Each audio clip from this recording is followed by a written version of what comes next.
What is a body clock and how does it work?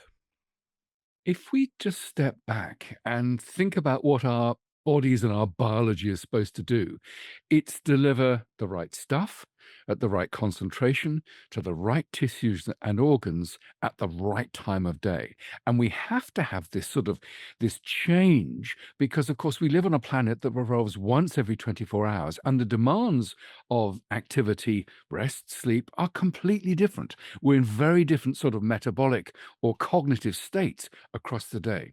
And what the circadian system does, the body clock does, is provide a time structure for our entire biology. It allows us to do the right thing at the right time. And in fact, without that time structure, our biology begins to fall apart. And the analogy I've made is that it's a bit like an orchestra with all the musicians playing at a slightly different time. So instead of a symphony, you have this cacophony.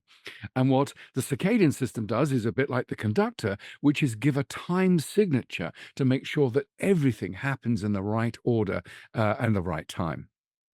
Now, we often think when we think body clock, we think of sleep. And obviously, that plays an important role, and we'll come to that shortly. But do you mind just giving us a little bit of an idea of some of the other body functions that you mentioned? What sort of things are influenced by the body clock?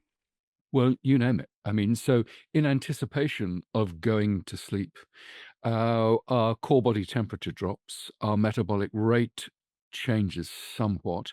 We begin to shift from a metabolism which is burning up the calories we've taken in the day to a metabolism which is liberating stored calories so that we can survive over the night when we're not consuming more calories.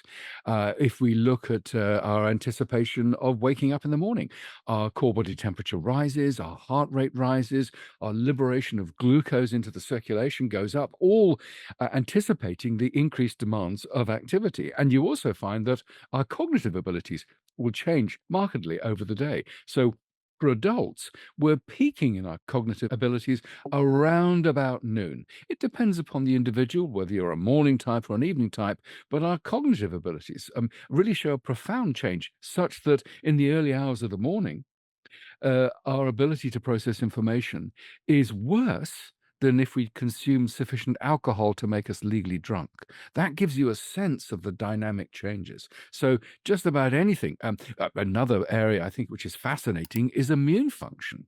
So, our immune system tends to be turned down a bit during the latter half of the day and at night, whereas it's turned up during the day.